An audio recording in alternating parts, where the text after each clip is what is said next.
अप्रैल का महीना था। बादाम की डालियां फूलों से लद गई थीं और हवा में बर्फीली खुनकी के बावजूद बहार की लताफत आ गई थी। बुलंद और बाला तंगों के नीचे मखमली धूप पर कहीं कहीं बर्फ के टुकड़े सफेद फूलों की तरह खिले हुए नजर आ रहे थे। अगले माह तक ये सफेद फूल इसी धूप में जज्ब हो जाएंगे और धूप का रंग गहरा सब्ज हो जाएगा और बादाम की शाखों पर हरे हरे बादाम पुखराज के नगीनों की तरह झिलमिलाएंगे और नीलू पहाड़ों के चेहरों से कोहरा दूर होता जाएगा और इस झील के पुल के पार पगडंडी की खाक मुलायम भेड़ों की जानी पहचानी बा से झंझना उठेगी और फिर इन बुलंदों बाला तंगों के नीचे चरवाहे भेड़ों के जिस्मों से सर्दियों की पली हुई मोटी मोटी गफून गर्मियों में कुतरते जाएंगे और गीत गाते जाएंगे। लेकिन अभी अप्रैल का महीना था। अभी तंगों पर पत्तियां ना फूटी थीं। अभी पहाड़ों पर बर्फ का कोहरा था। अभी पगडंडी का सीना भेड़ों की आवाज से गूंजा ना था। अभी समल की झील पर कंवल के चराग रोशन ना हुए थे। झील का गहरा सब्ज पानी अपने सीने के अंदर उन लाखों रूपों को छुपाए बैठा था जो बहार की आमद पर यकायक उसकी सतह पर एक मासूम और बेलौस हंसी की तरह खिल जाएंगे। पुल के किनारे किनारे बादाम के पेड़ों की शाखों पर शगुफे चमकने लगे थे। अप्रैल में ज़मिस्तान की आखिरी शब में जब बादाम के फूल जागते हैं और बहार के नकीब बनकर झील के पानी में अपनी किश्तियां तैराते हैं। फूलों के नन्हे नन्हे शिकारे सतह आब पर रक्सा और लर्जा बहार की आमद के मुंतज़िर हैं। पुल के जंगले का सहारा लेकर मैं एक अरसे से उसका इंतजार कर रहा था। सपहर खत्म हो गई, शाम आ गई। झील वला को जाने वाले हाउस बोट पुल की संगला की मेहराबों के बीच में से गुजर गए और अब वो उफुक की लकीर पर कागज की नाव की तरह कमजोर और बेबस नजर आ रहे थे। शाम का किरमजी रंग आसमान के इस किनारे से उस किनारे तक फैलता गया और किरमजी से सुरमई और सुरमई से सियाह होता गया। हत्ता की बादाम के पेड़ों की कतार की ओट में पगडंडी भी सो गई और फिर रात के सन्नाटे में पहला तारा किसी मुसाफिर के गीत की तरह चमक उठा। हवा की खुनकी तेज तर होती गई और नथने उसके बर्फीले लम्स से सुन्न हो गए। और फिर चांद निकल आया और फिर वो आ गई, तेज तेज कदमों से चलती हुई, बल्कि पगडंडी के ढलान पर दौड़ती हुई। वो बिल्कुल मेरे करीब आके रुक गई। उसने आहिस्ता से कहा, हाय। उसकी सांस तेजी से चल रही थी, फिर रुक जाती, फिर तेजी से चलने लगती। उसने मेरे सीने को अपनी उंगलियों से छुआ और फिर अपना सर वहां रख दिया और उसके गहरे सियाह बालों का परेशान घना जंगल दूर तक मेरी रूह के अंदर फैलता चला गया और मैंने उससे कहा, सपहर से तुम्हारा इंतजार कर रहा हूँ। उसने हंसकर कहा, अब रात हो गई है, बड़ी अच्छी रात है। उसने अपना कमजोर नन्हा छोटा सा हाथ मेरे दूसरे शाने पर रख दिया और जैसे बादाम के फूलों से भरी शाखा झुककर मेरे कंधे पर सो गई। देर तक वो खामोश रही, देर तक मैं खामोश रहा। फिर वो अपन ही आप हंसी, बोली, अब्बा मेरे पगडंडी के मोड़ तक मेरे साथ आए थे क्योंकि मैंने कहा मुझे डर लगता है। आज मुझे अपनी सहेली रज्जो के घर सोना है, सोना नहीं जागना है। क्योंकि बादाम के पहले शगुफों की खुशी में हम सब सहेलियां रात भर जागेंगी और गीत गाएंगी और मैं तो सपहर से तैयारी कर रही थी इधर आने की। लेकिन धान साफ करना था और कपड़ों का ये जोड़ा जो कल धोया था आज सूखा ना था। उसे आग पर सुखाया और अम्मा जंगल से लकड़ियां चुनने गई थी, वो अभी आई ना थी और जब तक वो ना आती मैं मक्की के भुट्टे और खुश्क खुबानियां और जरवालो तुम्हारे लिए कैसे ला सकती हूँ। देखो ये सब कुछ लाई हूँ तुम्हारे लिए। हाय तुम सचमुच खफा खड़े हो, मेरी तरफ देखो मैं आ गई हूँ। आज पूरे चांद की रात है, आओ किनारे लगी हुई कश्ती खोलें और झील की सैर करें। उसने मेरी आंखों में देखा और मैंने उसकी मोहब्बत और हैरत में गुम पुतलियों को देखा जिनमें उस वक्त चांद चमक रहा था और ये चांद मुझसे कह रहा था, जाओ कश्ती खोल के झील के पानी पर सैर करो। आज बादाम के पीले शगुफों का मुसर्रत भरा त्योहार है। आज उसने तुम्हारे लिए अपनी सहेलियों, अपने अब्बा, अपनी नन्ही बहन और अपने बड़े भाई सबको फ्रेम में रखा है क्योंकि आज पूरे चांद की रात है और बादाम के सफेद खुश्क शगुफे बर्फ के गालों की तरह चारों तरफ फैले हुए हैं और कश्मीर के गीत उसकी छातियों में बच्चे के दूध की तरह उमड़ आए हैं। उसकी गर्दन में तुमने मोतियों की ये सतलड़ी देखी, ये सुर्ख सतलड़ी उसके गले में डाल दी और उससे कहा, तो आज रात भर जागेगी। आज कश्मीर की बहार की पहली रात है। आज तेरे गले में कश्मीर के गीत यूं खिलेंगे जैसे चांदनी रात में जाफरान के फूल खिलते हैं। ये सुर्ख सतलड़ी पहन ले। चांद ने ये सब कुछ उसकी हैरान पुतलियों से झांक के देखा, फिर यकायक कहीं किसी पेड़ पर एक बुलबुल नगमासरा हो उठी और कश्तियों में चिराग झिलमिलाने लगे और तंगों से परे बस्ती में गीतों की मध्यम सदा बुलंद हुई। गीत और बच्चों के कहकहे और मर्दों की भारी आवाजें और नन्हे बच्चों के रोने की मीठी सदाएं और छतों से जिंदगी का आहिस्ता आहिस्ता सुलगता हुआ धुआं और शाम के खाने की महक, मछली और भात और कड़म के साग का नरम नमकीन और लतीफ जायका और पूरे चांद की रात का बहार आफरी जोबन। मेरा गुस्सा धुल गया। मैंने उसका हाथ अपने हाथ में ले लिया और उससे कहा, आओ चले झील पर। पुल गुजर गया, पगडंडी गुजर गई, बादाम के दरख्तों की कतार खत्म हो गई, तल्ला गुजर गया। अब हम झील के किनारे किनारे चल रहे थे। झाड़ियों में मेढक बोल रहे थे। मेढक और झींगुर और बीनरे, उनकी बेहंगम सदाओं का शोर भी एक नगमा बन गया था। एक ख्वाबनाक सिम्फनी और सोई हुई झील के बीच में चांद की कश्ती खड़ी थी। साकिन चुपचाप मोहब्बत के इंतजार में हजारों साल से इसी तरह खड़ी थी। मेरी और उसकी मोहब्बत की मुंतज़िर, तुम्हारी और तुम्हारे महबूब की मुस्कुराहट की मुंतज़िर, इंसान के इंसान को चाहने की आरज़ू की मुंतज़िर। ये पूरे चांद की हसीन पाकीज़ा रात किसी कुंवारी के बेछुए जिस्म की तरह मोहब्बत के मुक़द्दस लम्स की मुंतज़िर है। कश्ती खुबानी के एक पेड़ से बंधी थी, जो बिल्कुल झील के किनारे उगा था। यहाँ पर ज़मीन बहुत नरम थी और चांदनी पत्तों की ओट से छनती हुई आ रही थी और मेढक हौले हौले गा रहे थे और झील का पानी बार बार किनारे को चूमता जाता था और उसके चूमने की सदा बार बार हमारे कानों में आ रही थी। मैंने दोनों हाथ उसकी कमर में डाल दिए और उसे जोर से अपने सीने से लगा लिया। झील का पानी बार बार किनारे को चूम रहा था। पहले मैंने उसकी आंखें चूमी और झील की सतह पर लाखों कंवल खिल गए। फिर मैंने उसके रुखसार चूमे और नर्म हवाओं के लतीफ झोंके यकायक बुलंद होके सदा गीत गाने लगे। फिर मैंने उसके होंठ चूमे और लाखों मंदिरों, मस्जिदों और कलीसाओं में दुआओं का शोर बुलंद हुआ और ज़मीन के फूल और आसमान के तारे और हवाओं में उड़ने वाले बादल सब मिलके नाचने लगे।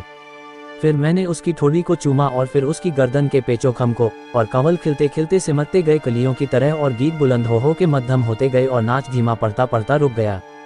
अब वही मेढक की आवाज़ थी। इस कहानी के अगले भाग को देखने के लिए चैनल को सब्सक्राइब करें और बेल आइकन दबा लें जिससे हमारी नोटिफिकेशन आपको मिलती रहेगी। कश्ती खोली, वो कश्ती में बैठ गई। मैंने चप्पू अपने हाथ में ले लिया और कश्ती को खेकर झील के मरकज में ले गया। यहाँ कश्ती आप ही आप खड़ी हो गई, ना इधर बहती थी ना उधर। मैंने चप्पू उठाकर कश्ती में रख लिया। उसने पोटली खोली, उसमें से जरवालो निकाल कर मुझे दिए, खुद भी खाने लगी। जरवालो खुशक थे और खट्टे मीठे। वो बोली, ये पिछली बार के हैं। मैं जरवालो खाता रहा और उसकी तरफ देखता रहा। वो आहिस्ता से बोली, पिछली बहार में तुम ना थे, पिछली बहार में मैं ना था। और जरवालों के पेड़ फूलों से भर गए थे और जरा सी शाख हिलाने पर फूल टूटकर सतह ज़मीन पर मोतियों की तरह बिखर जाते थे। पिछली बहार में मैं ना था और जरवालों के पेड़ फलों से लदे फंदे थे। सब्ज जरवालो, सख्त खट्टे जरवालो जो नमक मिर्च लगा के खाए जाते थे और ज़बान सी करती थी और नाक बहने लगती थी और फिर भी खट्टे जरवालो खाए जाते थे। पिछली बहार में मैं ना था। और ये सब सब्ज जरवालो पक के पीले और सुनहरे और सुर्ख होते गए और डाल डाल में मुसर्रत के सुर्ख शगुफे झूम रहे थे और मुसर्रत भरी आंखें, चमकती हुई मासूम आंखें उन्हें झूमता हुआ देखकर रक्सा करने लगतीं। पिछली बहार में मैं ना था और सुर्ख सुर्ख जरवालो खूबसूरत हाथों ने इकट्ठे कर लिए, खूबसूरत लबों ने उनका ताज़ा रस चूसा और उन्हें अपने घर की छत पर ले जाकर सूखने के लिए रख दिया कि जब ये जरवालो सूख जाएंगे, जब एक बहार गुजर जाएगी और दूसरी बहार आने को होगी तो मैं आऊँगा और उनकी लज्जत से लुत्फ़अंदोज़ हो सकूँगा। जरवालो खा के हमने खुश्क खुबानियाँ खाईं। खुबानी पहले तो बहुत मीठी मालूम ना होती, मगर जब दहन के लुआब में घुल जाती तो शहद और शक्कर का मज़ा देने लगती।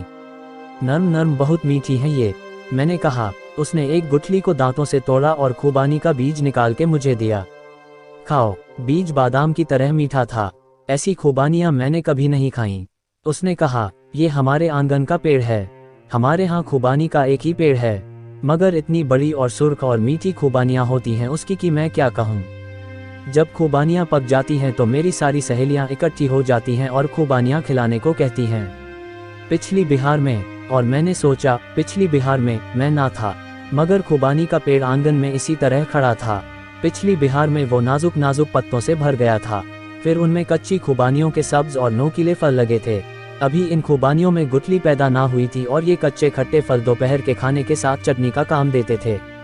पिछली बहार में मैं ना था और फिर इन खुबानियों में गुठलियाँ पैदा हो गई थीं और खुबानियों का रंग हल्का सुनहरा होने लगा था और गुठलियों के अंदर नर्म नर्म बीज अपने जायके में सब्ज बादामों को भी मात करते थे। पिछली बहार में मैं ना था, और ये सुर्ख सुर्ख खुबानियाँ जो अपनी रंगत में कश्मीरी दोशीज़ाओं की तरह सबीह थीं और ऐसी ही रसदार सब्ज पत्तों के झूमरों से झांकती नजर आती थीं। फिर अलहर लड़कियां आंगन में नाचने लगतीं और छोटा भाई दरख्त के ऊपर चढ़ गया और खुबानियां तोड़ तोड़ कर अपनी बहन की सहेलियों के लिए फेंकता गया।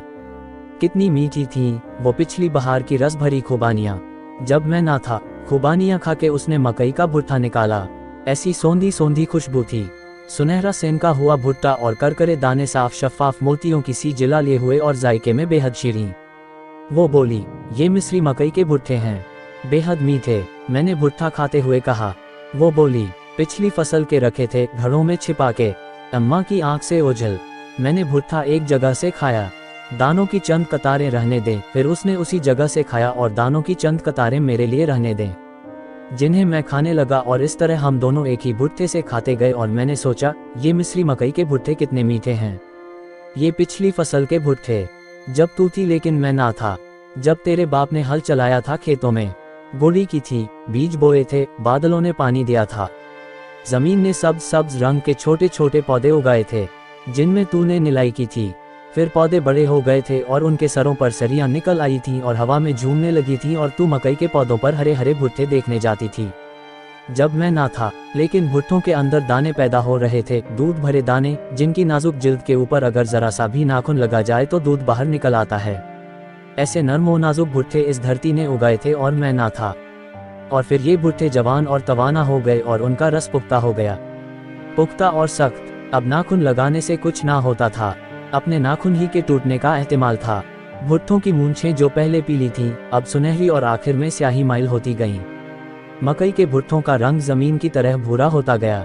मैं जब भी ना आया था और फिर खेतों में खलियान लगे और खलियानों में बैल चले और भुट्टों से दाने अलग हो गए और तूने अपनी सहेलियों के साथ मोहब्बत के गीत गाए और थोड़े से भुट्टे छुपा के और सेक के अलग रख दिए। जब मैं ना था, धरती थी, तकलीफ थी, मोहब्बत के गीत थे, आग पर सेके हुए भुट्टे थे। लेकिन मैं ना था। मैंने मुसर्रत से उसकी तरफ देखा और कहा, आज पूरे चांद की रात को जैसे हर बात पूरी हो गई है। कल तक पूरी ना थी, आज पूरी है। उसने भुट्टा मेरे मुंह से लगा दिया। उसके होंठों का गर्म गर्म लम्स अभी तक इस भुट्टे पर था। मैंने कहा, मैं तुम्हें चूम लूं। वो बोली, हश, कश्ती डूब जाएगी। तो फिर क्या करें? मैंने पूछा। वो बोली, डूब जाने दो। वो पूरे चांद की रात मुझे अब तक नहीं भूलती। मेरी उम्र 70 बरस के करीब है, लेकिन वो पूरे चांद की रात मेरे जहन में इस तरह चमक रही है जैसे अभी वो कल आई थी। ऐसी पाकीज़ा मोहब्बत मैंने आज तक नहीं की होगी, उसने भी नहीं की होगी। वो जादू, वो कुछ और था, जिसने पूरे चांद की रात को हम दोनों को एक दूसरे से यूं मिला दिया कि वो फिर घर नहीं गई। उसी रात मेरे साथ भाग आई और हम 5-6 दिन मोहब्बत में खोए हुए बच्चों की तरह इधर उधर जंगलों के किनारे, नदी नालों पर अखरोटों के साए तले घूमते रहे, दुनिया व माफिया से बेखबर। फिर मैंने इसी झील के किनारे एक छोटा सा घर खरीद लिया और उसमें हम दोनों रहने लगे। कोई 1 महीने के बाद मैं श्रीनगर गया और उससे ये कह के गया कि तीसरे दिन लौट आऊंगा। तीसरे दिन में लौट आया तो क्या देखता हूँ कि वो एक नौजवान से घुल मिल के बातें कर रही है। वो दोनों एक ही रकाबी में खाना खा रहे थे, एक दूसरे के मुंह में लुक़्मे डालते जाते हैं और हंसते जाते हैं। मैंने उन्हें देख लिया, लेकिन उन्होंने मुझे नहीं देखा। वो अपनी मुसर्रत में इस कदर महव थे कि उन्होंने मुझे नहीं देखा। और मैंने सोचा कि ये पिछली बहार या उससे भी पिछली बहार का महबूब है, जब मैं ना था। और फिर शायद और आगे भी कितनी ही ऐसी बहारें आएंगी, कितनी ही पूरे चांद की रातें, जब मोहब्बत एक फाहिशा औरत की तरह बेकाबू हो जाएगी और उरिया हो के रक्स करने लगेगी। आज तेरे घर में खिज़ां आ गई है, जैसे हर बहार के बाद आती है। अब तेरा यहाँ क्या काम? इसलिए मैं ये सोचकर उनसे मिले बगैर ही वापस चला गया और फिर अपनी पहली बहार से कभी नहीं मिला। और अब मैं 48 बरस के बाद लौट के आया हूँ। मेरे बेटे मेरे साथ हैं। मेरी बीवी मर चुकी है, लेकिन मेरे बेटों की बीवियां और उनके बच्चे मेरे साथ हैं। और हम लोग सैर करते करते समल झील के किनारे आ निकले हैं और अप्रैल का महीना है और सपहर से शाम हो गई है। और मैं देर तक पुल के किनारे खड़ा बादाम के पेड़ों की कतारें देखता जाता हूँ और खुनुक हवा में सफ़ेद शगुफों के गुच्छे लहराते जाते हैं और पगडंडी की खाक पर से किसी के जाने पहचाने कदमों की आवाज़ सुनाई नहीं देती। एक हसीन दोशीज़ा लड़की हाथों में एक छोटी सी पोटली दबाए पुल पर से भागती हुई गुजर जाती है और मेरा दिल धक से रह जाता है। दूर पार तंगों से परे बस्ती में कोई बीवी अपने खाविंद को आवाज दे रही है। वो उसे खाने पर बुला रही है। कहीं से एक दरवाजा बंद होने की सदा आती है और एक रोता हुआ बच्चा यकायक चुप हो जाता है। छतों से धुआं निकल रहा है और परिंदे शोर मचाते हुए एकदम दरख्तों की घनी शाखों में अपने पर फड़फड़ाते हैं और फिर एकदम चुप हो जाते हैं। जरूर कोई मांझी गा रहा है और उसकी आवाज गूंजती गूंजती उफुक के उस पार गुम होती जा रही है। मैं पुल को पार करके आगे बढ़ता हूँ। मेरे बेटे और उनकी बीवियां और बच्चे मेरे पीछे आ रहे हैं। वो अलग अलग टोलियों में बटे हुए हैं। यहाँ पर बादाम के पेड़ों की कतार खत्म हो गई, तल्ला भी खत्म हो गया। झील का किनारा है, ये खुबानी का दरख्त है, लेकिन कितना बड़ा हो गया है। मगर कश्ती, ये कश्ती है। मगर क्या ये वही कश्ती है? सामने वो घर है, मेरी पहली बहार का घर, मेरी पूरे चांद की रात की मोहब्बत। घर में रोशनी है, बच्चों की सदाएं हैं। कोई भारी आवाज में गाने लगता है, कोई बुढ़िया उसे चीख कर चुप करा देती है। मैं सोचता हूँ आधी सदी हो गई, मैंने इस घर को नहीं देखा। देख लेने में क्या हर्ज है, आखिर मैंने उसे खरीदा था। देखा जाए तो मैं अभी तक उसका मालिक हूँ, देख लेने में हर्ज ही क्या है। मैं घर के अंदर चला जाता हूँ। बड़े अच्छे प्यारे बच्चे हैं। एक जवान औरत अपने खाविंद के लिए रकाबी में खाना रख रही है। मुझे देखकर ठिठक जाती है। 2 बच्चे लड़ रहे थे, मुझे देखकर हैरत से चुप हो जाते हैं। बुढ़िया जो अभी गुस्सा में डांट रही थी, थम के पास आके खड़ी हो जाती है, कहती है, कौन हो तुम? मैंने कहा, ये घर मेरा है। वो बोली, तुम्हारे बाप का है। मैंने कहा, मेरे बाप का नहीं है, मेरा है। कोई 48 साल हुए मैंने इसे खरीदा था। बस इस वक्त तो यूं ही मैं इसे देखने के लिए चला आया, आप लोगों को निकालने के लिए नहीं आया हूँ। ये घर तो बस समझिए अब आप ही का है। मैं तो यूं ही, मैं ये कहकर लौटने लगा। बुढ़िया की उंगलियां सख्ती से थम पर जम गईं। उसने सांस जोर से अंदर को खींची। बोली, तो तुम हो? अब इतने बरस के बाद कोई कैसे पहचाने? वो थम से लगी देर तक खामोश खड़ी रही। मैं नीचे आंगन में चुपचाप खड़ा उसकी तरफ देखता रहा। फिर वो आप ही आप हंस दी। बोली, आओ मैं तुम्हें अपने घर के लोगों से मिलाऊं। देखो ये मेरा बड़ा बेटा है, ये इससे छोटा है, ये बड़े बेटे की बीवी है। ये मेरा बड़ा पोता है, सलाम करो बेटा। ये पोती, ये मेरा खाविंद है। शश, उसे जगाना नहीं, परसों से उसे बुखार आ रहा है, सोने दो उसे। वो बोली, तुम्हारी क्या खातिर करूं? मैंने दीवार पर खूंटी से टंगे हुए मकई के भुट्टों को देखा। सेके हुए भुट्टे, सुनहरे मोतियों के से शफ्फाफ दाने। हम दोनों मुस्कुरा दिए। वो बोली, मेरे तो बहुत से दांत झड़ चुके हैं, जो हैं भी वो काम नहीं करते। मैंने कहा, यही हाल मेरा भी है, भुट्टा ना खा सकूंगा। मुझे घर के अंदर घुसते देखकर मेरे घर के अफराद भी अंदर चले आए थे। अब खूब गहमा गहमी थी। बच्चे एक दूसरे से बहुत जल्द मिलजुल गए। हम दोनों आहिस्ता आहिस्ता बाहर चले आए, आहिस्ता आहिस्ता झील के किनारे चलते गए। वो बोली, मैंने 6 बरस तुम्हारा इंतजार किया, तुम उस रोज क्यों नहीं आए? मैंने कहा, मैं आया था, मगर तुम्हें किसी दूसरे नौजवान के साथ देखकर वापस चला गया था। क्या कहते हो? वो बोली, हाँ, तुम उसके साथ खाना खा रही थी, एक ही रकाबी में, और वो तुम्हारे मुंह में और तुम उसके मुंह में लुक़्मे डाल रही थी। वो एकदम चुप हो गई, फिर जोर जोर से हंसने लगी, जोर जोर से हंसने लगी। क्या हुआ? मैंने हैरान होकर पूछा। वो बोली, अरे वो तो मेरा सगा भाई था। वो फिर जोर जोर से हंसने लगी। वो मुझसे मिलने के लिए आया था, उसी रोज तुम भी आने वाले थे। वो वापस जा रहा था, मैंने उसे रोक लिया कि तुमसे मिलके जाए, तुम फिर आए ही नहीं। वो एकदम संजीदा हो गई। 6 बरस मैंने तुम्हारा इंतजार किया, तुम्हारे जाने के बाद मुझे खुदा ने बेटा दिया, तुम्हारा बेटा। मगर 1 साल बाद वो भी मर गया। 4 साल और मैंने तुम्हारी राह देखी, मगर तुम नहीं आए। फिर मैंने शादी कर ली। 2 बच्चे बाहर निकल आए। खेलते खेलते एक बच्चा दूसरी बच्ची को मकई का भुट्टा खिला रहा था। उसने कहा, वो मेरा पोता है। मैंने कहा, वो मेरी पोती है। वो दोनों भागते भागते झील के किनारे दूर तक चले गए। जिंदगी के 2 खूबसूरत मुरक्के। हम देर तक उन्हें देखते रहे। वो मेरे करीब आ गई, बोली, आज तुम आए हुए हो तो मुझे अच्छा लग रहा है। मैंने अब अपनी जिंदगी बना ली है, इसकी सारी खुशियां और गम देखे हैं।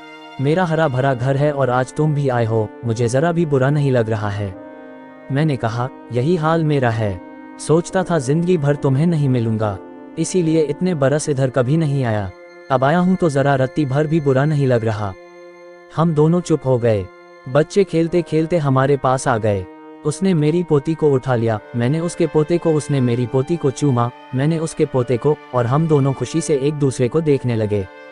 इसकी पुतलियों में चांद चमक रहा था और वो चांद हैरत और मुसर्रत से कह रहा था, इंसान मर जाते हैं लेकिन जिंदगी नहीं मरती। बहार खत्म हो जाती है लेकिन फिर दूसरी बहार आ जाती है। छोटी छोटी मोहब्बतें भी खत्म हो जाती हैं लेकिन जिंदगी की बड़ी और अजीम सच्ची मोहब्बत हमेशा कायम रहती है। तुम दोनों पिछली बहार में ना थे, ये बहार तुमने देखी, इससे अगली बहार में तुम ना होगे, लेकिन जिंदगी फिर भी होगी और जवानी भी होगी और खूबसूरती और रानाई और मासूमियत भी। बच्चे हमारी गोद से उतर पड़े क्योंकि वो अलग से खेलना चाहते थे। वो भागते हुए खुबानी के दरख्त के करीब चले गए जहां कश्ती बंधी थी। मैंने पूछा, ये वही दरख्त है? उसने मुस्कुरा कर कहा, नहीं, ये दूसरा दरख्त है।